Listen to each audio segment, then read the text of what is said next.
parte del estudiante, que es donde se realiza el examen. Voy a tomar el demo principal que fue realizado para poder llevar a cabo esta demostración. Primero le muestro una serie de instrucciones. Hay que tomar en cuenta que tiene una cronometración y al mismo tiempo va a poder darse una sola vez. Eso debido a que así no va a alterar con el aprendizaje del sistema. Está realizado con un motor de inferencia que está basado en una regla que está compuesta por subreglas. Esta viene siendo un sí y uno más entonces. Las subreglas que lo componen es encadenamiento de reglas y el modus tollens.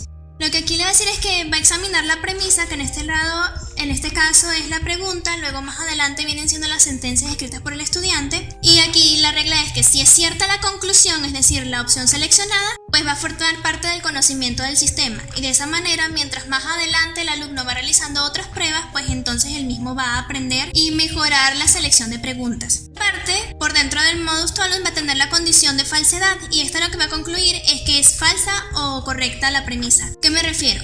Tomamos por ejemplo este carácter que acabo de seleccionar, que es el carácter PO, que significa número 8. Entonces va a decir que si PO es cierto, entonces MIN, que sería la versión B, es cierta. Por lo tanto, si yo tengo caracterizado que esta versión de PO no puede estar relacionada con MIN, aunque las dos sean ciertas, va a pasar a ser falsa. ¿Qué quiere decir? Que si A es cierto, entonces B es cierto, por lo tanto vas a ver que no es así porque B es falsa según lo estructurado en el sistema. Se les explico con una oración, es decir, si yo tengo el carácter JUA y lo unifico con el carácter MIN, este le va a decir si es correcta o no esa unión según lo que tiene establecido por el aprendizaje que tiene registrado. Y aquí es donde van a entrar los métodos de validación. Estos métodos de validación van a ser dos y van a seguir una métrica que reserva el 20% de los datos del dataset original. De entre estos van a estar el holdout, que es el método de retención de resguardo de información, y el que es similar al aprendimiento de máquina que les acabo de mencionar. Por otro lado está el método de validación cruzada, independiente de esta partición entre los datos que aprendió y los datos de la validación, es decir, lo que va aprendiendo con el proceso, va a repetir el cálculo y de tal manera va a comparar la media aritmética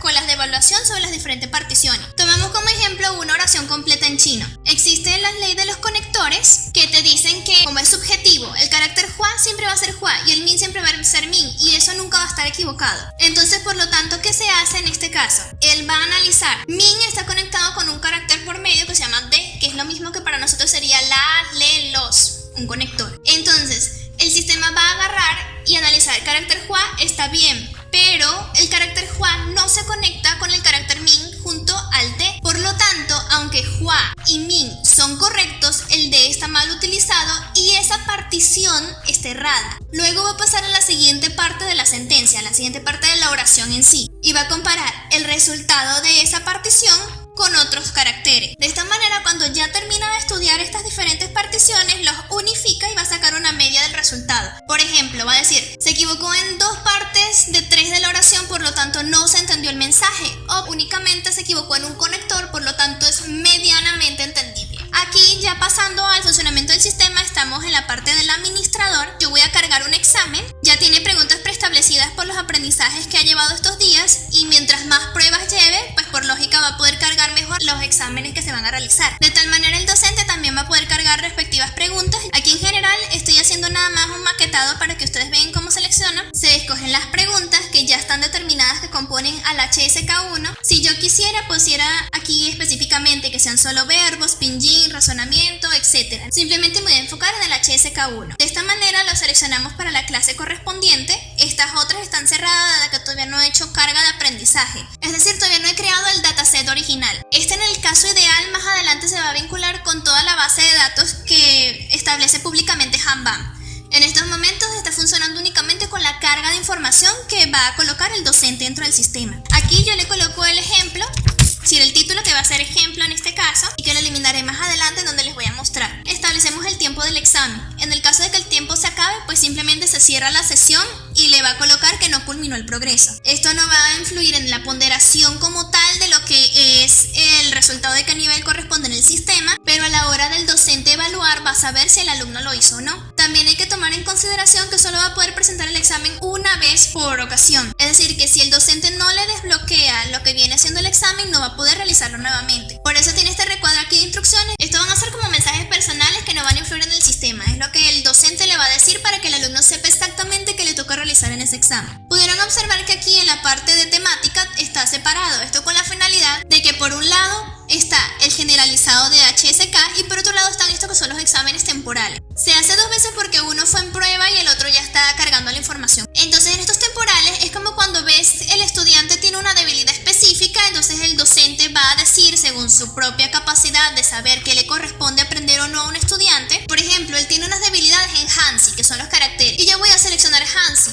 Y de Hansi simplemente le voy a preguntar es lo correspondiente a los caracteres, es decir, los caracteres de verbos, de número y a qué sinograma corresponde. Que como ya les expliqué anteriormente, sinograma es lo mismo que carácter chino. Acá pues simplemente está la capacidad de ingresar usuarios fuera de la academia, que todavía no lo he activado, y pues el listado de usuarios como tal. Aquí ya estamos en la banca de preguntas y vamos a crear una pregunta en general como lo haría un docente. Esto le va a servir al sistema para aprender la información. Más adelante él va a empezar a crear sus propias preguntas. De igual manera, según el cómo va evolucionando el estudiante, se les va a mostrar en un orden u otro según lo establecido por el docente. Es decir, que el sistema no es que funciona completamente solo, sino que él va a requerir que el docente le mande lo que sería la información principal, lo que es el dataset original. Y de ahí es que se va a partir su aprendizaje. Y entonces le va a preguntar qué carácter corresponde a nombre según lo establecido en Hanbang.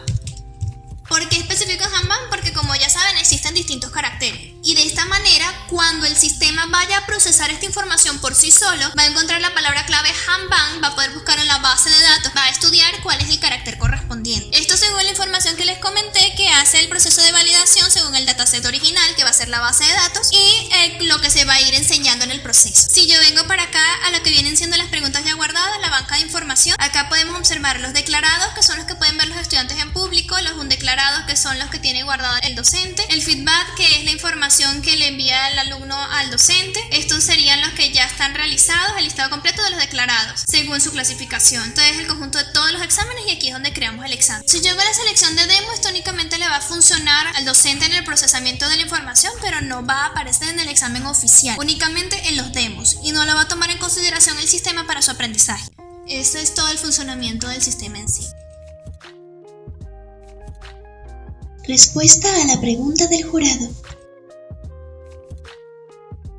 Va estudiando distintas particiones. Como un carácter por sí solo es correcto, el sistema no va a analizar el carácter. En el caso de HSK1 sí lo va a hacer porque simplemente le estás preguntando al estudiante cuál es el significado de ese carácter y cuál es el correcto según lo establecido por Hanbang. Más adelante, cuando vienen las relaciones de caracteres, por ejemplo, una frase, va a comparar primero la partición wote, minsi. Va a estudiar wo está bien, minsi está bien y se pueden conectar con el carácter de. Luego va a analizar estas otras dos particiones y va a decir, ok, es correcto, minsi, según las normas establecidas de Hanbang.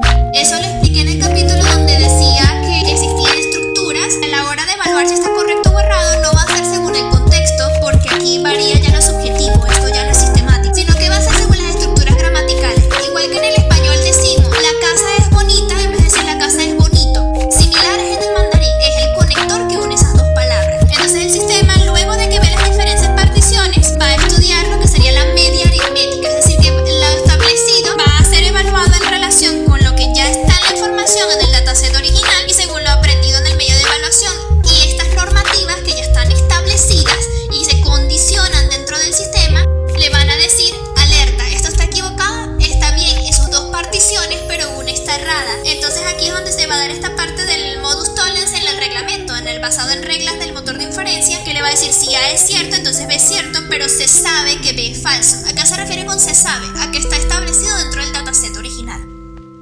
Muchísimas gracias, me retiro entonces.